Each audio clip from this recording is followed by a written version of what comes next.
మన గ్రామంలో ముగ్గుల పోటీ మరియు PPL 4 పేరున సీజన్ 4 పేరున క్రికెట్ కూడా నిర్వహించుకోవడం జరిగింది.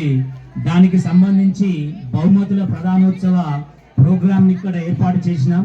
దానికి ఇక్కడ విచ్చేసినటువంటి సర్పంచ్ వినోద గారికి, అలాగే ఉప సర్పంచ్ దుర్గమ్మ నరంద గారికి, మాజీ సర్పంచ్ పుట్ట ఆంజనేయులు కుమార్ గారికి, వార్డు సభ్యులు సురేష్ మరియు మంద యాదగిరి గారికి, మాజీ వార్డు సభ్యులు వార్డు మెంబర్ 5వ వార్డు మెంబర్ సంఖ్య శ్రీకాంత్ గారికి, అలాగే వేదిక పైన ఉన్న పెద్దలందరికీ, వేదిక ముందున్నటువంటి యువకులు మరియు మహిళలు, అక్కా చెల్లెళ్ళు, అన్నా తమ్ముళ్ళు అందరికీ నూతన సంవత్సర మరియు సంక్రాంతి శుభాకాంక్షలు తెలియజేస్తున్నాం. రంగోలి అనేది కేవలం ఒక ముగ్గే కాదు, మన సంస్కృతిలో ఒక భాగంగా ఉంటుంది. లక్ష్మీదేవిని మన ఇంటికి ఆహ్వానించాలంటే మన ఇంటి ముందు ముగ్గు ఉండాలి.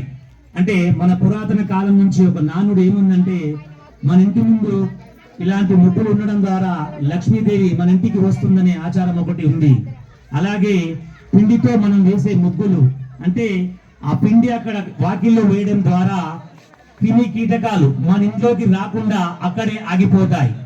సో ఆ విధంగా మన చరిత్ర మనకు చెబుతుంది.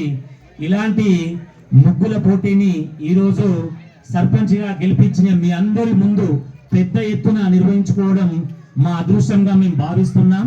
అలాగే PPL సీజన్ 4 పేరిట ఈ సంవత్సరం యువకులు పెద్ద ఎత్తున పాల్గొన్నారు. మనం గత 10 సంవత్సరాల నుంచి కనుక మన పోతారం గ్రామంలో గమనిస్తే ఈసారి యువకుల సంఖ్య ఇంచుమించు 100 నుంచి 200 మంది యువకులు ఈసారి క్రికెట్ టోర్నమెంట్ లో పాల్గొని చాలా ఉత్సాహం ప్రదర్శించి దాంట్లో గెలవడం జరిగింది.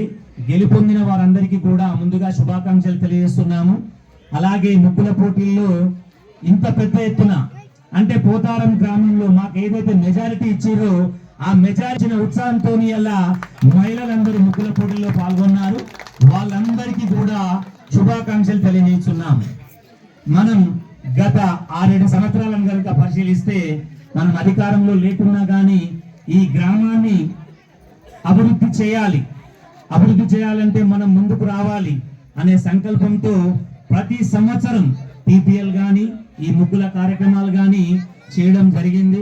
గత 2 సంవత్సరాల నుంచి మీరు గమనించినట్టయితే అధికారంలో లేకున్నా కానీ సర్పంచ్ గారు లేనప్పుడు అనేక కార్యక్రమాల్ని, అంటే గ్రామానికి సంబంధించిన అభివృద్ధి కార్యక్రమాల్ని, అలాగే సంక్షేమ పథకాలను కూడా, అంటే ప్రభుత్వం ఏదైతే సంక్షేమ పథకాలు ప్రజలకు చేరే విధంగా ఏదైతే స్టార్ట్ చేసినారో మనమందరం మధ్యలో ఉండి వాటిని జనాలకు చేరే విధంగా మన సాయశక్తులా కృషి చేయడం జరిగింది.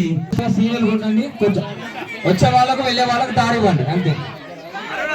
నంబర్ చెప్పమ్మా.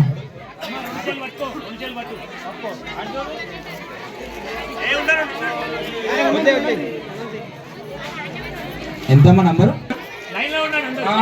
అయిపోతుంది సింపుల్ గా. కంగారు ఇంతసేపు ఇంకో 10 నిమిషాలు ఎక్కువ అయిపోతుంది. నెంబర్ 11, 12 లైన్ లో నిల్చోండి అమ్మా. 12 నంబర్ రండి.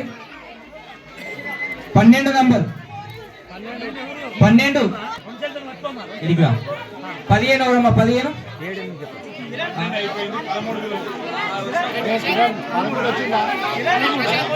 ఇది అయిపోయింది. 14 తమ్ముడు కొంచెం ఇచ్చారు కదా, దూరం జరుగు కొంచెం, నేను తీస్తున్నాను. 15 నెంబర్ 15 15 నీది ఎంత అమ్మా?